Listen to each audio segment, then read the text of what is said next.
conectados. Este día vamos a hablar del duelo. Eh, si ustedes se fijan, en, desde que empezó este tema del COVID, en todos los países, creo yo, del mundo se ha puesto como una constante este tema del duelo, ¿no? Eh, de alguna forma, cuando nosotros tratamos de hablar de duelo, es como no solo se convierte en este momento en una necesidad, sino que realmente para muchas personas que pueden estar pasando, el tema del duelo es más que imperante, porque de alguna forma todos en algún momento nos vemos expuestos. Si ustedes se fijan, hoy más que nunca es donde básicamente a través de este proceso del COVID es donde experimentamos la fragilidad. Eh, hay emociones que en este momento están resultando muy fuertes, y una de esas emociones que resultan muy fuertes es el tema de qué tan frágil es mi vida, qué tan frágil soy. Y básicamente esta sesión está orientada a eso. Cuando nosotros hablamos de duelo implica una serie de cosas. Duelo no solo es el hecho de cuando nosotros decimos este tema de pérdida, no solo se refiere a pérdida de un ser querido, sino que se refiere a diversidad de pérdidas que nosotros tenemos. En este espacio nosotros nos vamos a referir no solo al tema de la pérdida de seres queridos, sino que también vamos invariablemente a hablar de otro tipo de pérdidas. Entonces, para que tengan una idea ustedes por dónde va a ir orientado.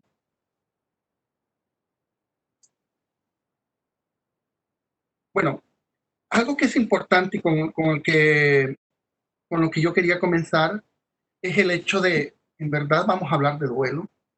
Eh, Cuando nosotros pensamos en el tema del duelo, es casi inevitable que nosotros nos preguntemos, mire, ¿y por qué vamos a hablar de duelo? Porque básicamente nuestra cultura como tal no le gusta hablar de duelo. Nadie quiere hablar de duelo. Si usted pregunta, por ejemplo, nosotros tenemos estas manías en nuestras casas. De repente la abuela empieza a hacer estos comentarios. Cuando yo me muera, yo quiero que inmediatamente la callamos y le decimos, abuela, no estés diciendo esas cosas. Y inmediatamente nosotros, abuelita, no hable de eso, que bien feo, ¿no? No nos gusta hablar de duelo. Eh, y es válido, o sea, es decir, Elizabeth Kubler-Ross, a quien vamos a citar en este espacio, porque es como uno de los personajes simbólicos y a quien tenemos que citar. Hay un libro de ella que si lo pueden comprar, pues sería maravilloso. Y si no, pues ella tiene mucha bibliografía sobre esto. Uno de ellos que yo recuerdo con el que primero me encontré en la vida fue con uno que se llama La Rueda de la Vida. Es de Elizabeth Kubler-Ross, ustedes la pueden descargar y es un libro maravilloso. Yo creo que le va a encontrar mucho contenido. Entonces, Elizabeth Kubler-Ross dice que todas las personas tienen ese derecho básicamente de expresarse y de decir lo que sienten cuando sienten una necesidad como tal. Pero nuestra cultura no le gusta. Este es un tema que la cultura no le gusta, no sabe hablar de esto, no saben cómo abordarlo. Y es bien curioso, yo no sé si ustedes se han fijado, pero a uno le llama la atención porque cuando hay un familiar que fallece en la familia, todos lloran escondidas. Yo no sé si ustedes han visto este patrón. La mamá llora escondida para que no la vean los hijos ni el esposo. El esposo llora escondida para que la mamá no se ponga mal ni los niños tampoco. Los niños lloran escondida para que mamá no se ponga más mal. Entonces es un tema cultural bien, bien fuerte con el que nos toca como que ir lidiando.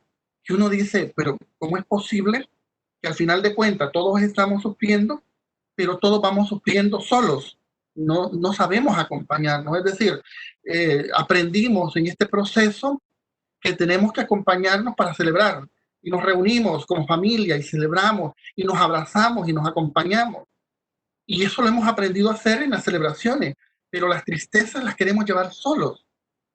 Y entonces no hemos aprendido como familia, culturalmente no se nos ha permitido el, la expresión grupal de los sentimientos, de las emociones. Y entonces y es bien complicado porque así como personalmente llevamos un duelo, familiarmente llevamos un duelo, colectivamente llevamos un duelo. Entonces, el duelo no solo es una experiencia personal, subjetiva, sino que también es una experiencia colectiva de alguna forma. Y cuando nosotros hacemos esos comportamientos individuales, le quitamos la probabilidad de que el otro también cierre duelo, porque de alguna forma necesitamos como cerrar ciclos, ir cerrando esas experiencias, pero en la medida que yo lo hago de manera solo, no le permito al otro que también lo pueda hacer. Y entonces es por eso que de alguna forma es la pregunta inicial, que es complicado en un mundo hablar de duelo en una sociedad en la que no le gusta hablar de duelo. Nuestra sociedad no sabe cómo hablar, no sabe cómo abordar este tema. Cuando un ser querido, cuando mejor una persona ha perdido un ser querido y comienza a hablar de él, la callamos y le decimos, mira, pero tal cosa, porque no queremos que hable de eso, porque si habla de eso se va a poner más triste. Y entonces vamos por ahí, eh, no solo no le permitimos expresarse, sino que también es de alguna forma la posibilidad de que sienta, de que se exprese. Así somos un poco complicados. Pero yo no estoy diciendo que es una culpa de nuestra, es un tema, como les decía, cultural. Y quizás hay que ir cambiando esos patrones que de alguna forma nos impiden desarrollar procesos de duelo. Y cuando hablamos de duelo, hablamos de proceso, porque es una especie de ciclo, no es una situación fija, sino que el duelo es un ciclo y nosotros lo hemos experimentado en diversas situaciones y momentos. No es un proceso como acabado.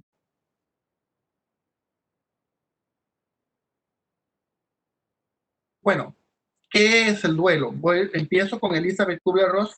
En estos temas, como les decía, es una de las referentes y dice que el duelo es la respuesta intensa emocional al dolor por una pérdida. Es el reflejo de una conexión que se ha roto. Es un viaje emocional, espiritual y psicológico a la curación del poder del duelo. Es maravilloso. El duelo transforma el alma rota y herida, el alma que ya no desea levantarse por las mañanas, el alma que es incapaz de encontrar una razón para vivir, el alma que ha sufrido una pérdida increíble. El duelo posee el poder curador. De alguna forma, el duelo es un proceso y es un proceso que si lo llevas adecuadamente eh, te permite ir sanando. Toda pérdida requiere un duelo. Cuando tú pierdes, por ejemplo, un ser querido, que es el caso más fuerte en este caso del que estamos hablando, requiere un proceso, pero no solo eso. Todos nosotros hemos tenido duelos de distinta manera. Yo decía que duelo al inicio se refiere a este tema de pérdida en cualquier sentido. Cuando has perdido un trabajo, por ejemplo, cuando has perdido una amistad, cuando has perdido una pareja, estas mismas eh, teorías de alguna forma son aplicables en algunos de estos sentidos porque se refieren a pérdida. Y hacemos un proceso de duelo que nos permita reestructurarnos, reinventarnos como personas en este proceso. Entonces, básicamente, eh, el duelo es eso, es tratar de sanar esa conexión que se ha roto, esa pérdida. Y por ahí va el enfoque de esto. Dice esta autora chilena, dice, la muerte es una experiencia cósmica, que conecta con todas las muertes que has tenido que enfrentar en tu vida, con las que tendrás que enfrentar después y con la propia. No es algo de lo que pueda uno excindirse y decir, esto les pasa a otros. Si se fijan, de alguna forma, cuando nosotros pensamos en el tema del duelo y la muerte en este sentido, la fragilidad con la que nosotros estamos viviendo en este momento, es una emoción tan fuerte, porque cuando tú escuchas esta cantidad, por ejemplo, este tema del medio millón, que está casi, estamos llegando al medio millón a nivel mundial, o hasta hace poco, las estadísticas nos decían que en El Salvador el 1.4 o 2% por ahí andaban hace todavía 2 semanas, no sé, de 2 semanas para acá, no, he perdido un poco la cuenta, como un 2% ha fallecido víctimas del COVID. Y tú decís, pero es que 2% es un número relativamente pequeño. Sí, pero ninguno de nosotros quiere que ese 2% esté un familiar nuestro o nosotros mismos. Y de alguna forma nos aterra pensar que de alguna forma, porque también culturalmente se nos enseñó a temerle este tema de la muerte. O sea, es que la muerte sigue siendo como una especie de mito para nosotros, y un tabú el que evitamos hablar. Y entonces, por eso es que de alguna forma este tema nos interpela, nos cuestiona y realmente resulta bastante difícil. Tenés que enfrentarnos a esa experiencia que un familiar mío, que una persona cercana a mí, es que no ni tan siquiera pensarlo en un familiar, sino que una persona que sea cercana a mí pase por esta experiencia. Yo no sé, me imagino que les pasa a ustedes también, si alguno de ustedes ha experimentado la muerte de un ser querido o de alguien, bueno, más que todo creo yo, en caso personal, creo yo que después de que experimentas eso, lo primero que se te viene a la mente es que es un dolor que no le quieres desear a nadie en la vida. Y yo, por ejemplo, cuando veo, yo perdí a mi madre como a los 24 años, y yo veo a mis amigos y no quisiera que ninguna vez su madre tuviera que faltar. Y es que me aterra solo el simple hecho de que una posibilidad de estas pueda ocurrir. ¿Por qué? Porque de alguna forma este tema de la muerte nos viene a cuestionar en este momento y nos viene a interpelar de que de alguna forma nosotros somos seres que, que de alguna forma somos tan frágiles que estamos expuestos, tanto nosotros y nuestra familia. Por eso es que de alguna forma, fíjense que dicen, hay teorías que dicen, yo no sé si se han fijado, y eso nos pasa a nosotros cuando de repente estás viendo una película donde fallece tu protagonista, por ejemplo, o vas y fallece un familiar querido y tú ves a la persona que está llorando y tú estás llorando a moco tendido con ella. Y dicen las teorías que realmente no lloramos por esas personas, lloramos nuestros propios duelos, nuestras propias muertes. Y entonces cuando yo veo que esa persona llora, esa persona está llorando inconsolablemente por un familiar que ha perdido, pero en ese momento me acuerda que yo también llevo pérdidas que han quedado en mi alma y que de alguna forma necesitan todavía ser sanadas porque son pérdidas. Y aunque han sanado, todavía hay una cicatriz ahí que me recuerda que yo tuve una pérdida. Y entonces, de alguna forma, como por eso es que dice, te enfrenta a la hora, te enfrenta al ayer y me enfrenta al futuro. Por eso es que la muerte eh, es un evento cuestionable en ese sentido. Bueno, ¿qué hay en todo este proceso? Incluso Elizabeth habla de una experiencia que se llama el duelo anticipado. Es que la anticipación, dice, agudiza los sentidos, intensifica los cumpleaños, los festejos, las vacaciones. Puede magnificar la posibilidad o la realidad de una pérdida. Si ustedes se fijan, por ejemplo, cuando de repente a nosotros nos anuncian un cáncer, eso es un duelo anticipado. Yo recuerdo que mi madre pasó con un cáncer de muchos años, pero la experiencia más fuerte fue cuando de repente le anuncian que iba a cuidados paliativos. Cuidados paliativos es una persona que únicamente básicamente ya dependía mucho de morfina para sobrevivir, para aguantar el dolor. Pero crudamente es la experiencia en la que la persona espera su muerte de una forma menos dolorosa. Y yo recuerdo que eso es un duelo anticipado, porque tú ya sabes lo que vas a esperar. Pero yo recuerdo que cuando me llamaron para darme la noticia fue como que si nunca, no la hubiera esperado en mi vida. Y entonces, pese a estar viviendo un duelo anticipado, eh, la magnitud del experiencia no deja de ser igual. Bueno, ¿qué dice Elizabeth? Elizabeth Kubler-Ross nos plantea una serie de etapas con respecto al duelo. Estas etapas ocurren en todo tipo de pérdidas. Ocurren, no son lineales, pero sí son de manera progresiva. No es que necesariamente vas a ver una primero y la otra después, pero ocurren, o sea, todas se manifiestan de alguna forma. La primera cosa que nosotros vemos es la negación. Hay una especie de shock y después de ese shock viene la negación. Es la confusión, desembotellamiento, incredulidad. Es aquello de no, está de viaje. Por ejemplo, cuando has terminado una relación, la gente entra en este plan de no, solo nos hemos distanciado. No, vamos a pensarlo mejor. No, ahorita solo nos hemos tomado un tiempo. No, después de esto volver. Y cuando hemos perdido un ser querido, entonces nosotros empezamos a decirle a nuestra mente, no, es que anda de viaje. No, cuando llegue a la casa lo voy a ver sentado en la misma silla. Y esas fases en las que nosotros vamos básicamente negando que la otra persona no, eso es un proceso, la negación de hecho es un mecanismo de la mente en donde lo que busca de alguna forma es hacer un poco más tolerable el tema del dolor, de la pérdida, de la ausencia. ¿Sí? Eso por una parte. Luego viene otra de las emociones que es como es la segunda en esta lista, pero como les dice, no necesariamente tiene que ser lineal, sino que es una experiencia progresiva, y es el hecho del el rechazo, la rabia que siento por lo que ha ocurrido. Y, y esta rabia es bien interesante porque hay una señora en un hospital que está atravesando un proceso de duelo y ella se acerca y le dice a los del hospital, en este hospital hay un cuarto para gritar y, y le dicen a la gente del hospital, no, pero hay una capilla donde puede orar.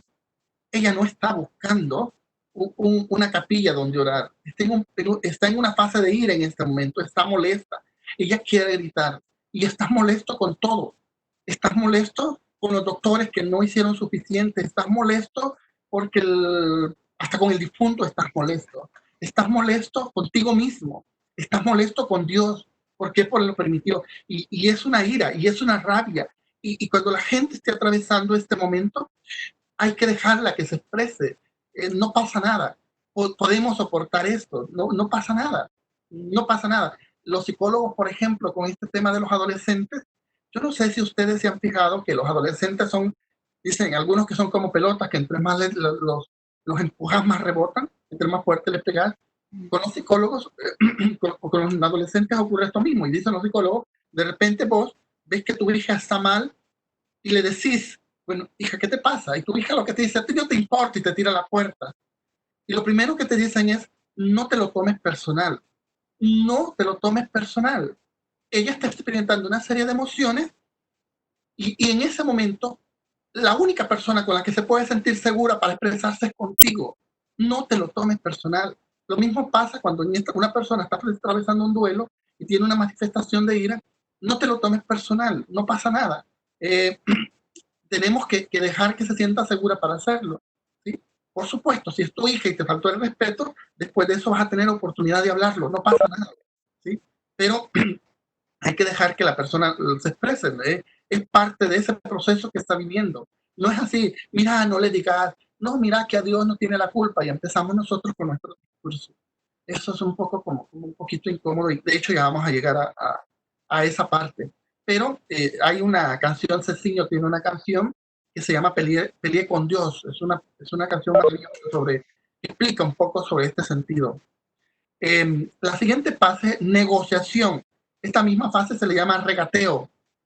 Esta fase, de todas las fases, créanme que es una de las más dañinas, pero de las más dañinas que puede haber, porque es donde nosotros nos planteamos el famoso y si hubiera, y si hubiera, y si hubiera hecho algo a tiempo, y si le hubiera preguntado, y si yo le hubiera dicho, y si hubiera tal cosa, y si hubiéramos hecho un examen con tiempo, y si hubiera hablado con él antes del accidente, y el montón de hubiera, ¿saben por qué son dañinos? Porque no tienen respuesta y posiblemente nunca van a tener respuesta. Entonces, lo mejor es que avancemos en este proceso, porque la fase del hubiera, negociación, regateo, no tiene fin. Al final de cuentas, aquí podemos ser capaces de negociar hasta nuestra propia alma porque nuestro familiar vuelva. Y realmente no hay mayor cosa que podamos hacer o de repente para reparar las cosas, ¿no? En las rupturas por pareja pasa. De repente la mujer que ha sido maltratada, eh, exacto, se da por un divorcio. Imagínate, de repente, muchas gracias, de repente un divorcio has terminado por un maltrato, por ejemplo, y ese hubiera se manifiesta de, y si hubiera soportado más, y si hubiéramos ido a terapia, ¿qué tal si le hubiera dado más oportunidad de que cambiara la, la 15ª vez que me pidió perdón por haberme maltratado? Todavía esperaba una oportunidad. Y entonces el hubiera se convierte en esa negociación. Lo mismo pasa, por ejemplo, igual cuando perdemos un trabajo. Y si hubiera hecho tal cosa, y si hubiera hecho lo otro. Entonces, todas las pérdidas llevan ese proceso. Por último, entra la depresión. Cuando al fin nosotros empezamos a tragarnos, todos tenemos que llegar a esa parte en la que tenés que tragarte ese dolor, asumirlo, llevarlo, y tenés que hacerlo. Por eso es que es importante que como familiares, como amigos, le demos la oportunidad a la gente que se exprese, porque si no lo hace, la gente tiene necesidad de hacerlo y tarde o temprano lo va a hacer. Y si no se siente seguro contigo para hacerlo, va a buscar otra forma para hacerlo. Y se ha puesto muy de moda, yo no sé si ustedes se han fijado, cuántos niños, niñas cortados, se van cortando para experimentar dolor, para sentirlo, para canalizarlo. Y es horrible tener que ver esto porque de repente no han encontrado forma. A mí me preocupa, no han encontrado forma de expresar ese malestar que lleva. Para mí desde mi punto de vista, es la incapacidad que tiene el joven, el adolescente, el niño, de expresar lo que está sintiendo y tiene que buscar formas de expresarlo. Y una de las formas que encuentran ellos es esa, y no es la más adecuada, nosotros lo sabemos bien. Y después viene la aceptación, es donde yo acepto, asumo la pérdida, ¿sí? Entonces, y la pérdida forma parte de mi vida. Entonces, a nivel familiar, por ejemplo, nosotros, eh, nosotros lo que decimos a nivel familiar es que de alguna forma hay como una especie de homeostasis. Si ustedes se fijan, la homeostasis se refiere a este tema de equilibrio. Y entonces en la familia lo que hace uno es que busca conservar este equilibrio. Y de repente, imagínate tú, fallece el, el familiar que era como el chistoso de la familia, ¿no? Este, como el chistoso de la familia. Y entonces la familia se tiene que acomodar. Y las familias tienen, así como nosotros seres humanos tenemos un proceso de homeostasis natural, las familias también tienen su propia homeostasis. Y alguien de la familia empieza inconscientemente a eh, asumir uh, que esta pérdida y empiezan a asumir los papeles que se han perdido. Selena dice que incluso la negociación también puede darse desde un punto de vista positivo porque entramos en conciencia de esas preguntas, como mencionas, o no tienen respuesta o es como una fase que permite entrar en esa depresión. Y bueno, no hay como un límite, Selena, en el sentido de que aquí termina una y empieza la otra. Es decir, incluso se pueden, simultáneamente pueden estar ocurriendo. O sea, no es, por eso que se dice que las fases no son lineales, sino que las fases eh, son progresivas, pero no necesariamente lineales. Bueno, en este momento, si ustedes se fijan, estamos en duelo. Llevamos 3 meses básicamente de duelo, perdimos un estilo de vida al que estábamos acostumbrados. Esa es una pérdida. La primera fase, si hablamos de la llamada ahí, esta fue una adaptación que encontré del periódico El País, y aquí en esta parte donde se desarrolla la crisis, que se llama la llamada, es básicamente, si se fijan ustedes, son las mismas 5 etapas adaptadas. ¿Sí? Lo primero es negación. Escuchábamos en China, después escuchamos que se pasaba al Corea, después estalló en Italia, pero no creías que eso nos iba a ocurrir a nosotros, ¿no? ¿Sí? De hecho, perdón, como región, en algún momento pensamos, si ustedes se acuerdan, no decían, el virus no sobrevive a temperaturas fuertes. ¿Se acuerdan que escuchamos eso? Y nos hicimos mucha ilusión al respecto. Entonces, después viene el tema de las medidas.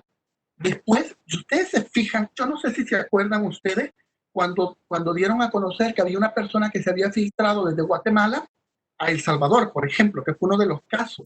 Casi linchan a esa pobre persona, casi lo linchan, cuando de repente veían a una persona en la calle y es que, y es que esa rabia, esa impotencia que te da, esa cólera que te da, porque vos estás queriendo hacer todo, pero hay cosas que están saliendo de tu control. ¿Sí? Después viene este tema del miedo, dice, ¿qué nos va a pasar? ¿Qué, y a mi familia le va a dar, y a las personas que quiero le va a dar. Y después viene el tema de aceptación. Este, como les digo, es una adaptación. Es cuando yo, algo que decimos es que tenés que aprender a conectarte con esas emociones que estás viviendo. Hay que aprender a asumirlas. Y a partir de eso, entrar en esa nueva normalidad. Es espantoso decirlo. Y ahora ya no puedes salir de la casa y tenés que venir corriendo de nuevo a traer tu mascarilla, porque esta va a ser parte de la nueva normalidad. Porque tener que estarte lavando las manos es parte de la nueva normalidad. Porque tenemos que aprender a cuidarnos y aprender a cuidar al otro. Entonces, es parte de estas nuevas desafíos que se nos presentan. Ahora, con este tema del COVID decíamos, básicamente es un duelo porque nos alteró rutinas y es una pérdida básicamente a las cosas habituales que hacíamos nosotros, a las relaciones. En ese sentido, las emociones se han identificado y de alguna forma, ya han mirado ustedes las estadísticas, dicen que la violencia intrafamiliar también, porque estamos en hacinamiento y de alguna forma cuando eso ocurre, esto se intensifica. La ansiedad como tal se ha elevado en las personas y se ve elevada. Entonces, y de alguna forma empezamos a experimentar que gente que nosotros conocemos empieza a morir, ¿sí? Y es triste porque en esta época, ya sea que muera de COVID o no muera de COVID, nosotros quisiéramos formar parte de estos procesos, quisiéramos estar con esa persona, quisiéramos acompañarle, pero tenemos protocolos que seguir también. Y entonces tú decís de repente, bueno, a mí me gustaría ir, pero entiendo yo que ese cupo de 15 personas que te dan los cementerios es para las familias cercanas. Entonces no sé hasta qué punto, lejos de querer hacer un bien, estoy interfiriendo en los procesos de apoyo y los protocolos que me brindan los procesos de salud en este momento. Entonces, y también hay un tema de la imposibilidad de prepararme, ¿no? Porque como les digo, aunque nosotros hay un tema anticipatorio, pues nadie en su momento quisiera que un familiar o una persona querida perder a un ser querido. Y, y lo más difícil es este tema de los rituales. La imposibilidad, ya vamos a ahondar en este tema de los rituales y la importancia que son. ¿Cuáles son los síntomas? Bueno, los síntomas pueden ser cognitivos, desde incredulidad, confusión, dificultad para concentrarse, pensamientos recurrentes, sensación de que la persona muerta está presente. Este tema de la negación va en este tema de lo cognitivo. ¿Qué emociones siento? Tristeza, rabia, ira, anestesia o embotamiento, ¿no? Que no sé qué sentir realmente, culpa, ansiedad, shock, anhelo, soledad, alivio, impotencia. El tema de lo fisiológico, y aquí vienen síntomas físicos, ¿no? Ya sea la opresión, vacío en el estómago, hipersensibilidad, falta de aire, debilidad, fatiga, dolor de cabeza, conductuales, ya sea falta de sueño, no me da hambre, aislamiento, perturbación del sueño, deseo de gritar y expresarse, ya sea que me ponga muy activo o sí, perdón, aprovechando el comentario de Cindy, hay una pequeña interferencia y solo recordar siempre que debemos mantener apagados nuestros micrófonos. Bueno, ¿qué debemos de hacer? Si entramos yo en materia, ¿qué es lo que debemos de hacer? Lo primero es darnos permiso para estar en duelo. Eso es la primera, estás en un duelo y es importante que te des permiso de estarlo, no pasa nada. Vas a bajar en tus estudios, vas a bajar, no vas a rendir igual en tu trabajo, es lo más seguro. Date permiso para sentir, ¿sí? Tenés que, nosotros en psicología le llamamos la red de apoyo psicosocial. Tenemos que buscar las personas en ese momento que son importantes para ti. La red de apoyo psicosocial, ¿sí? Hay una autora, hay un libro que se llama Dios nunca parpadea, se lo recomiendo, es un libro bellísimo. Si no lo encuentran, también lo pueden descargar, no es lo recomendable, búsquenlo y lo compran, es lo recomendable.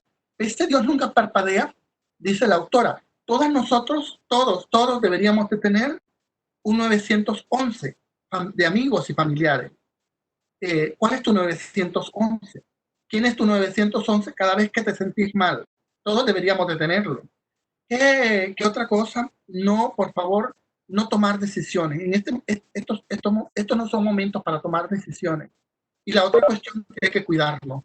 Es decir, no tenés hambre, pero tenés que comer. Entonces no tenés sueño, pero procura descansar. Entonces no hay que perder de vista este tema. ¿Sí? Ahora, ¿qué cosas debería hacer? Temas de autocuido, eso, comer sano, preferir alimentos saludables y nutritivos, que la persona descanse, si es posible hacer un poco de ejercicio, salir a caminar, cosas así, ¿no? Que no impliquen mayor cosa, pero que de alguna forma le ayuden a ir retomando el tema de la cotidianidad, la normalidad. No te exijas más, por eso date permiso de estar en duelo, decíamos. No necesariamente tenés que tomar decisiones en este momento. Y bueno, poco a poco, esto es como el tema de los alcohólicos, un día a la vez, tenés que ir poco a poco, aprovechar a pedir ayuda, no estar no mucho tiempo solo. Y la otra cosa les voy a contar, ¿qué ocurre? Imagínate tú que de repente yo estoy en un duelo. Imagínate que entro en una fase de duelo a finales de octubre. Es el peor momento para estar en duelo, porque si hablamos culturalmente, sobre todo en una ciudad, si estoy hablando de ciudad nuestra, que todo el mes de noviembre son carnavales. Y entonces, y es molesto desde este enfoque, ¿por qué? Porque yo estoy en duelo, porque yo estoy en una pérdida. Y que resulta ser de que cuando yo estoy en duelo y veo que los demás tienen una fiesta, a mí me molesta. Y a mí me molesta, y realmente me molesta, porque yo quisiera, ¿y cómo es posible que estén alegres? No podemos estar alegres. Y entonces es un tema complicado, porque tenés que aprender a respetar tu proceso con el de los otros. Cada uno de nosotros tenemos procesos distintos para vivir los duelos. Y eso es tanto desde la persona como desde la comunidad. Aprender a respetar estos ritmos y estos procesos es fundamental. Ahora, si yo vivo en el extranjero, ¿qué pasa? Que incluso pasa que, por ejemplo, si tú perdiste a un familiar justo en esta época de COVID y tú vivís en San Salvador, en una capital, o vivís en otro país y tu familiar vive en el interior del país, no podés expresarte. ¿Y qué es lo que ocurre? Bueno, en esta época de COVID, ¿qué es lo que podemos hacer nosotros? No solo por el tema de duelo, sino todo, es el hecho de estar en contacto con tus seres queridos. Y aquí es todo. No solo es el hecho de, de que, ¿cómo se llama? Solo los niños también. Todo el mundo debe de estar en contacto. Hay que expresar las preocupaciones sin ser angustiosos, sin causar alarma, sin que la familia, eso de, miren, a mí me dijeron y fíjense que en el hospital, o sea, procurar no entrar en ese tema de alarmismo. Por supuesto, es importante que le digas a tu familia que te digan todas las noticias, ¿no? Buenas y malas, lo que sea que ocurra. Es importante también el apoyo emocional que le vas a dar a tu familia. No por el hecho de estar lejos, no significa que tu apoyo no sea importante. Compartir mis miedos, mis temores con ese grupo 911 que te digo de amistades o personas cercanas. Um, por supuesto, hay que animar a nuestras familias a seguir las recomendaciones sanitarias, de cuidarse, de hacer los protocolos. Eso es muy importante cuando vos salgo de mi casa, cuando llego a mi casa, que es lo que debo de hacer. No permitir que los pensamientos intrusivos, esto de me voy a enfermar, hay gente que está llena de miedo. No permitir que el miedo no gane en este momento a nuestro sistema inmunológico. Nuestro sistema inmunológico necesita pensamientos positivos para mantenerse fuerte. ¿Qué más? Comprobar las fuentes de información. Lo ideal es no ver tantas noticias, no exponerse. Las noticias están enfermando. Si nosotros pasáramos en la tele 24 horas hablan de noticias de COVID, y eso realmente no te hace bien a la salud mental.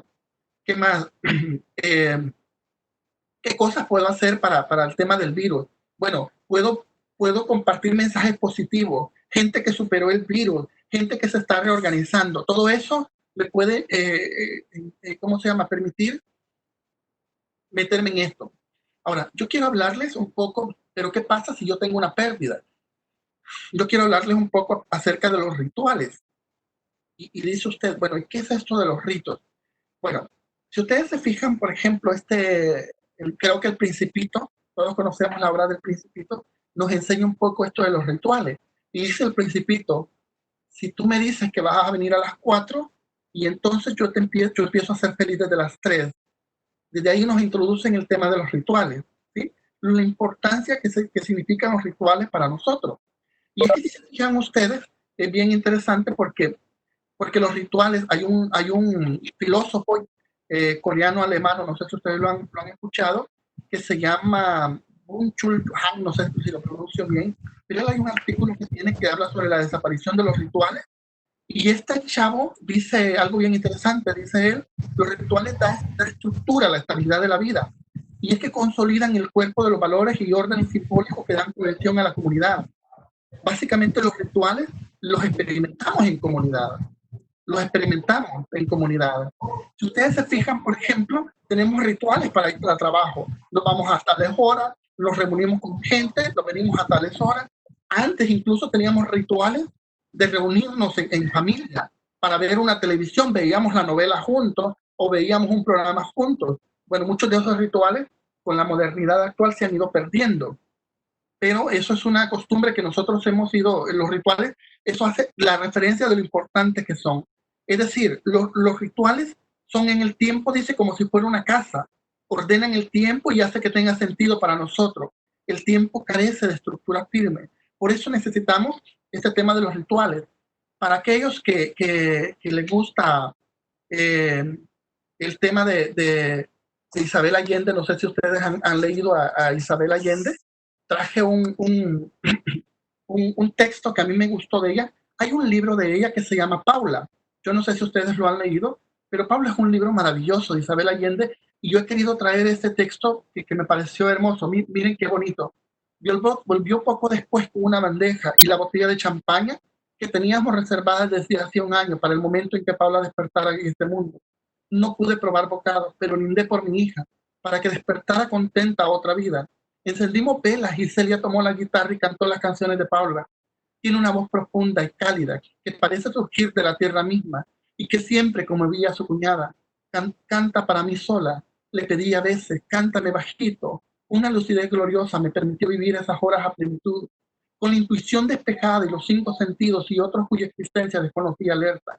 Las llamas cálidas de las velas alumbraban a mi niña, su piel de seda, sus huesos de cristal, las sombras de sus pestañas, durmiéndose para siempre, abrumadas por la intensidad del cariño hacia ella y la dulce camaradería de las mujeres en los ritos fundamentales de la existencia.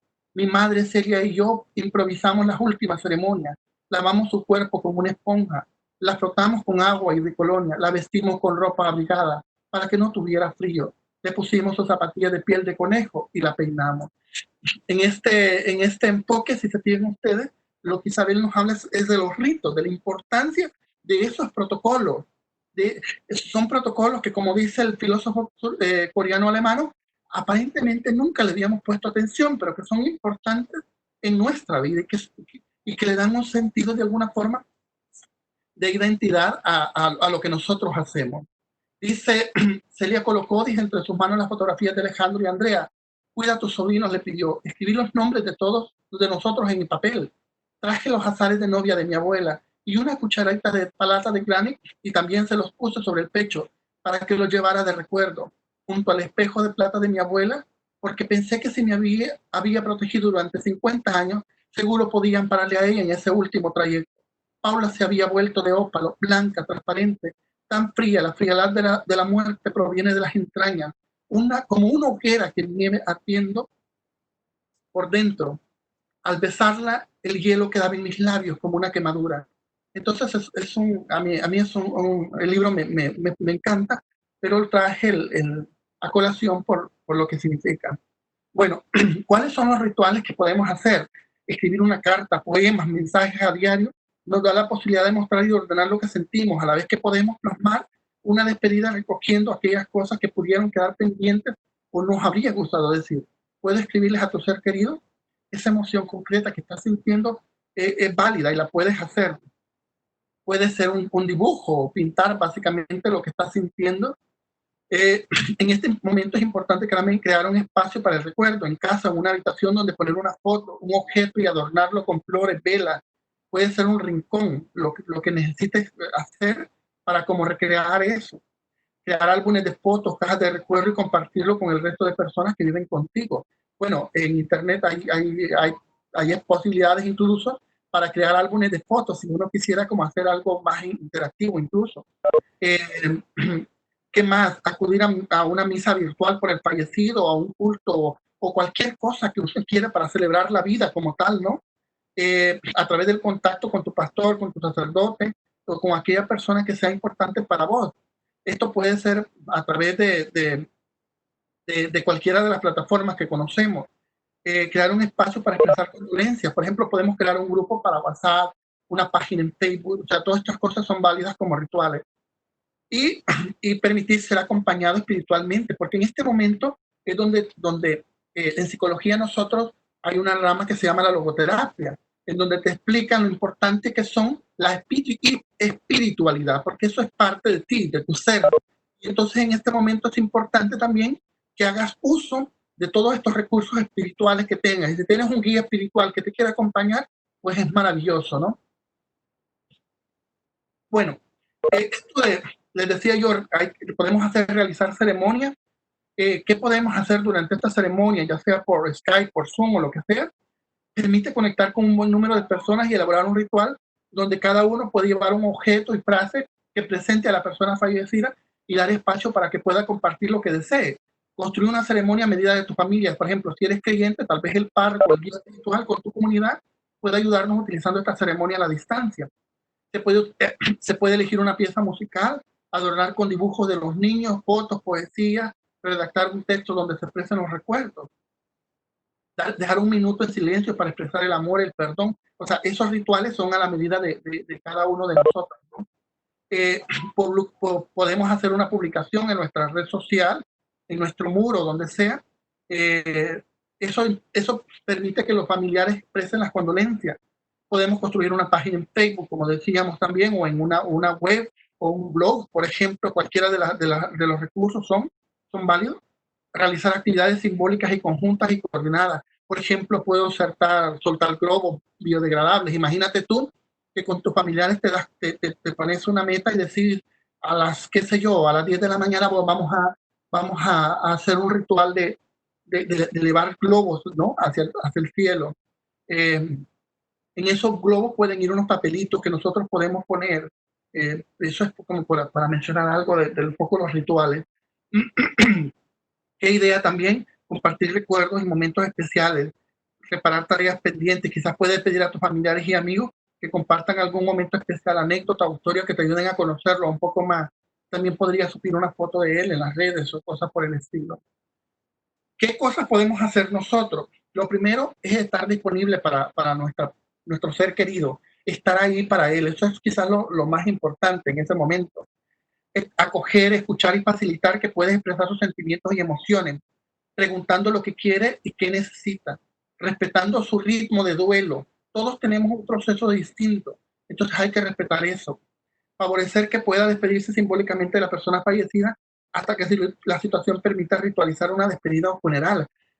Yo recuerdo que mi madre falleció en Nueva York y yo no tenía en ese momento documentos legales para viajar y fue una experiencia muy, muy traumática. Yo la recuerdo muy perfectamente porque hasta que yo pude ir al cementerio, para mí fue como cerrar ese ciclo, un ciclo que era muy, muy doloroso y hasta entonces fue como de alguna forma permitirme cerrar ese proceso.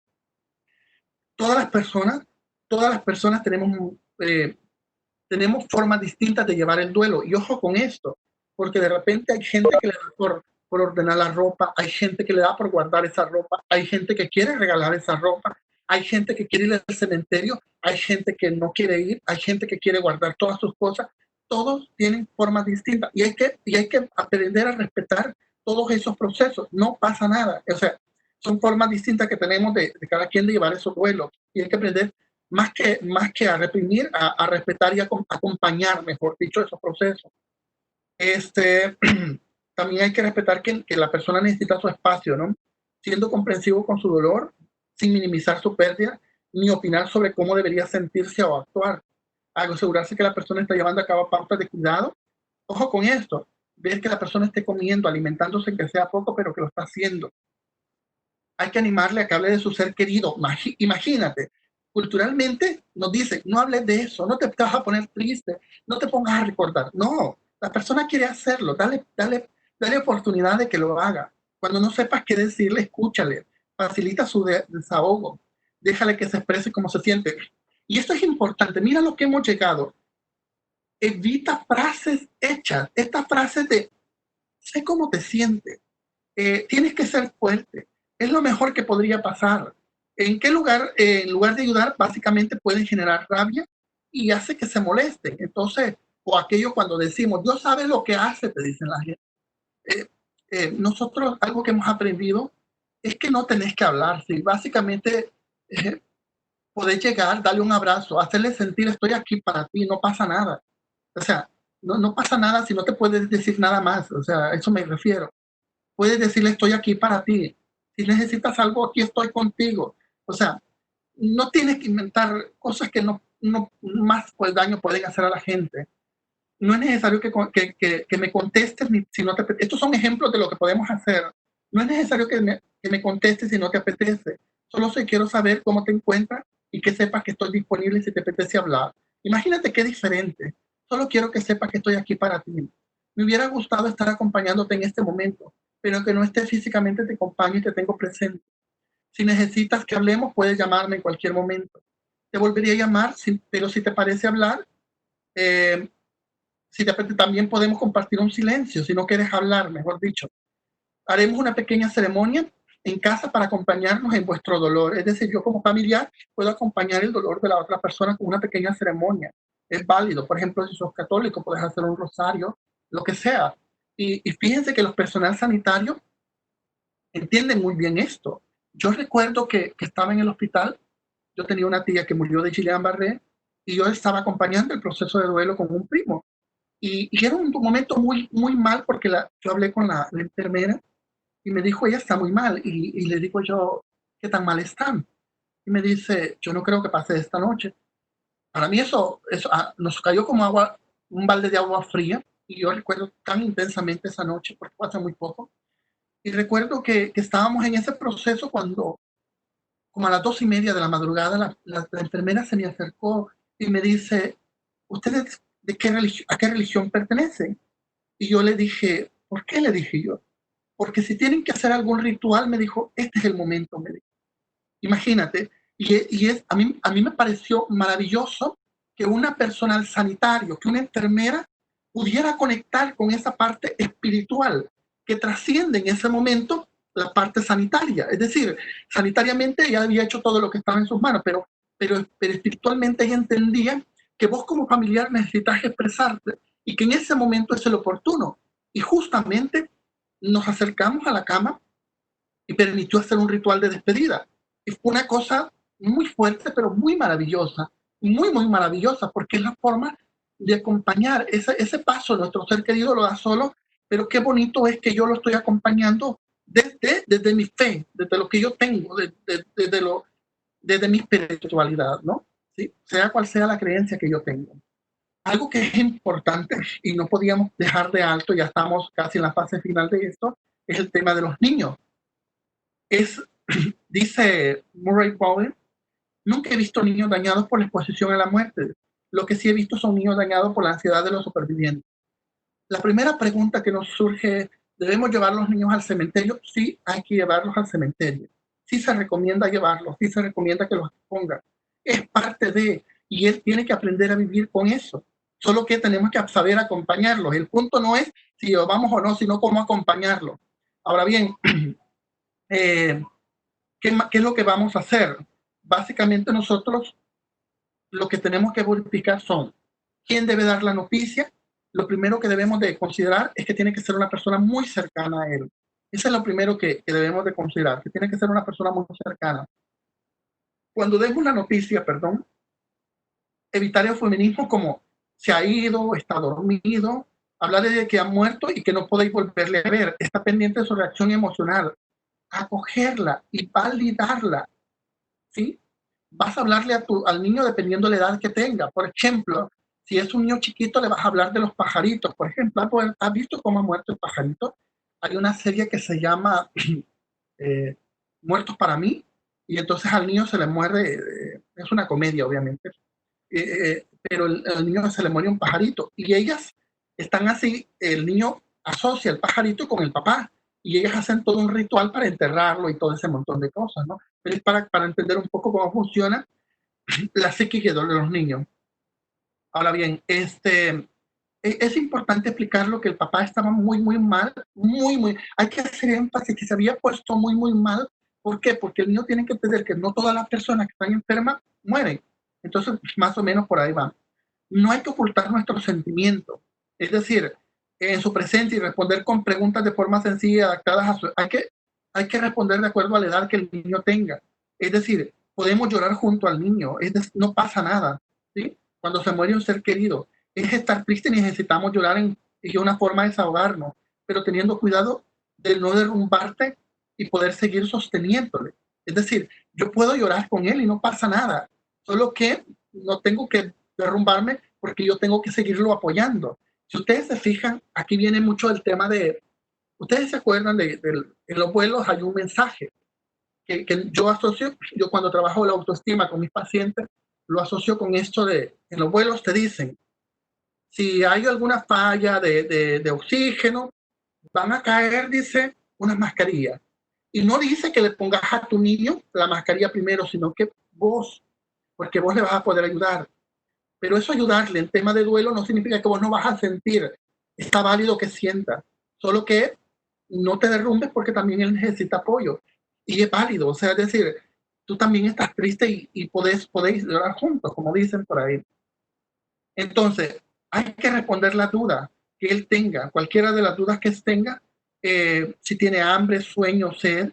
Si no sabes qué responder, no hay que engañarlo, no hay que inventarle nada. Entonces, tú dices que en este momento, y no sabes decirle, mira, en este momento no lo sé, ¿sí? Y para mí, si te preguntas algo, hijo, es bien difícil para mí responderte esto a él, o no sé cómo responderte a eso. No pasa nada, no ocurre nada si no sabes cómo responder. Explícale que ahora no tenéis tanto contacto con otras personas significativas, o no habéis podido despedirlos de vuestro familiar. Entonces, ¿qué significa? Porque debemos aprender lo que decíamos a través de otros rituales, a transmitir amor sin estar presente. ¿Sí? Podemos hacerlo, aunque no estemos presentes, pero sí podemos hacerlo. Y permitir que exprese sus sentimientos y emociones, la rabia, ira, tristeza, impotencia, pasando los primeros momentos del impacto y la expresión inicial del mismo. ¿Sí? Entonces, ¿cómo vamos a hacerlo? Hay formas de hacerlo. ¿Cómo lo podemos hacer con los niños? Puede ser un dibujo, puede ser una carta, puede que explique él cómo se siente, que lo escriba, puede ser un cuento, puede ser, bueno, hay varias cosas. De hecho, voy a compartir un par de recursos ahorita que terminemos para que ustedes vean cómo eso. ¿Qué otras cosas debemos de hacer? A los niños se les acompaña desde su necesidad, sus formas y tiempo. No le impongamos la nuestra. Por ejemplo, le podemos preguntar, cuando decís que tenés uno de la garganta, ¿qué es lo que sentís? O sea, que él te diga con sus propias palabras, ¿me podés explicar? ¿Poder dibujar tu rabia? De tristeza, si tuvieras que dibujarla, ¿cómo es? ¿Sí? No hay que cortar su expresión como tienes que ser más fuerte, no llores, no está bien enfadarse así. Hay que validar la emoción y expresar sus sentimientos con la muestra de que como adultos, entonces algo así como, hijo, está bien sentirse así. O sea, para mí está siendo bien difícil también. Entonces, son cosas que nosotros, es normal llorar, enfadarse, asustarse y también es así como, hijo, yo también he llorado, he enfadado, está bien que te sientas así, ¿no? Entonces es como para validar un poco el sentimiento del niño, dedicarle más tiempo, proporcionar compañía y afecto, aumentar las muestras de cariño y escucharle, estoy aquí para ti, lloramos, nos escuchamos juntos si es necesario, decíamos. Este, ¿Qué más? Garantizar la atención y el afecto, decía, si los padres están muy afectados y no pueden asumir sus responsabilidades, es necesario que pidan ayuda profesional, y esto ya vamos a hacer énfasis también en esto. Mantener la rutina diaria es muy importante para que no se vaya perdiendo este tema que tiene que ver con horarios de comida, sueño, actividades de colegio, todo esto para ir recuperando poco a poco la normalidad. Y, por ejemplo, si el duelo está asociado a accidentes o cosas por el estilo, es importante que evitar la exposición de los niños a una sobreexposición a este tipo de cosas. Entonces, un niño puede sentirse culpable de lo que está ocurriendo. Pueden imaginar que lo que han dicho o pensado ha podido ocasionar la muerte de su ser querido. Es importante que le permitamos expresar y nos cuente por qué y cómo cree que es responsable de lo ocurrido. Entonces, ojo con esto porque hay que dejarle que el niño se exprese. Eh, ¿Qué más? Que es importante que en los primeros momentos eh, vuelvan a aparecer cosas que ha tenido superadas. Aquí, por ejemplo, de repente el niño ya aprendió a no orinarse y puede ser que manifieste conductas regresivas. Es normal que aparezcan este tipo de cosas, cosas que nosotros creíamos que, o que de repente era muy dependiente de la mamá y ahora vuelva a hacerlo. Este tipo de cosas es normal que de alguna forma aparezcan en este espacio. ¿Qué más? También es normal que algunos niños muestren el impacto inicial tras la noticia y vuelvan a jugar como si nada hubiese ocurrido, incluso que no quieran que se les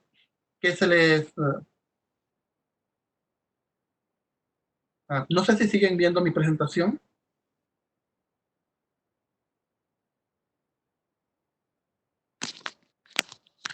No, pareció que Mariana es la presentadora y ya no salió nada. Oh.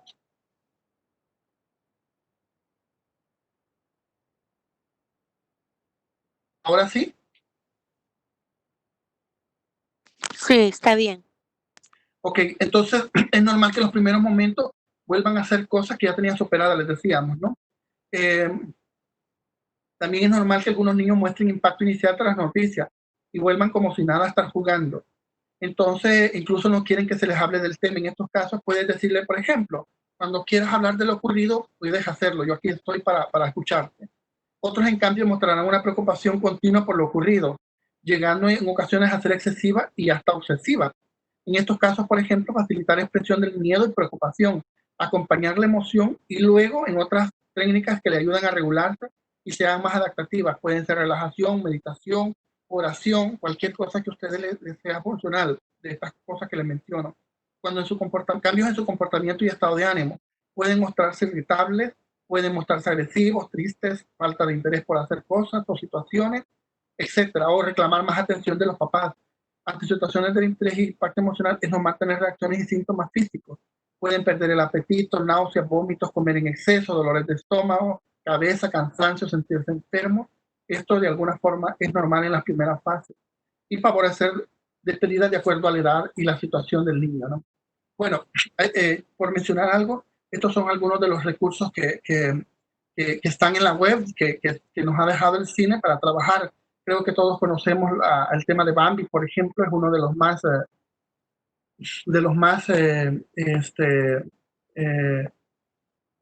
de los más comunes para trabajar el tema del duelo. Si ustedes se fijan, este, Bambi es un clásico del cine y nos permite trabajar el tema del duelo.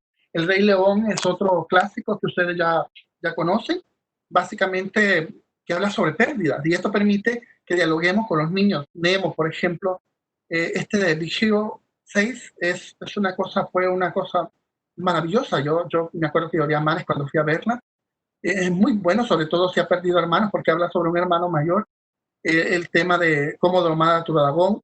Como ejemplo, cuando hay un duelo que esté estancado, el tema este permite de alguna forma. Estos son como algunos recursos que puedes trabajar con los niños. Pero en la web, en YouTube, hay un montón de cuentos que podés hacerlo, donde podés como permitir que el niño se exprese.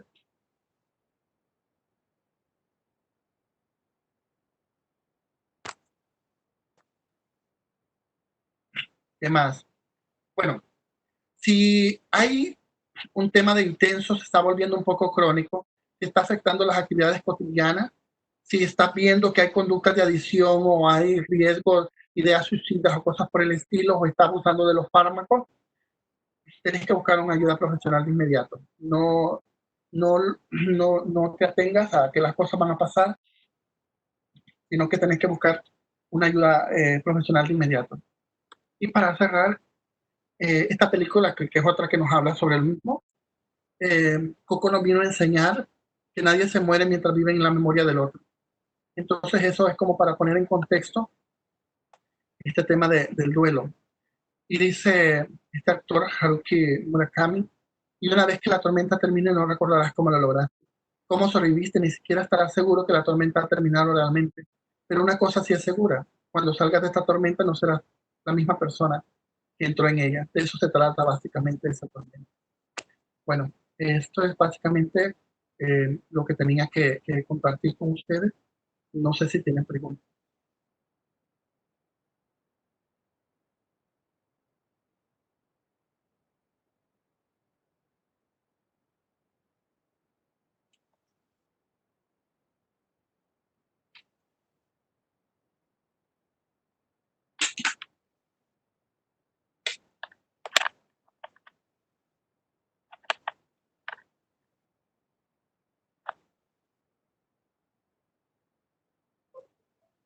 Pueden hacerlas por el chat si gustan, no pasa nada. Lo, les leo.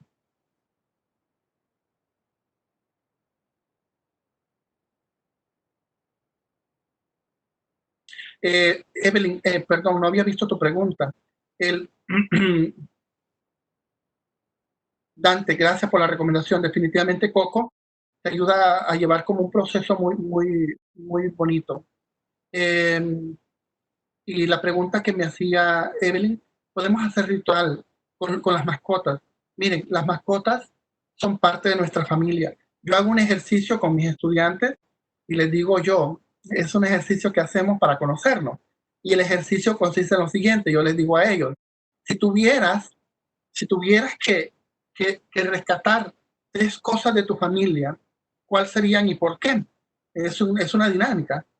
Y entonces les digo yo, por favor, ni se les vaya a ocurrir decir que su mascota es parte de esas cosas, porque las mascotas son parte de la familia y es válido hacer rituales por ellas, no pasa nada. Entonces, de hecho, les vamos enseñando a los niños cómo funciona el tema del duelo. Imagínense usted qué cosa más maravillosa.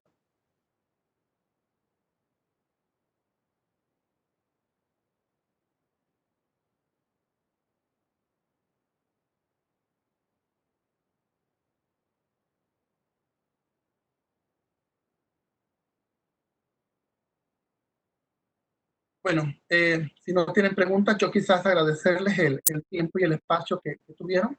Entiendo yo que la gente de la universidad va a quedar con ustedes para hacer el cierre, pero muchas gracias por estar aquí y por su atención.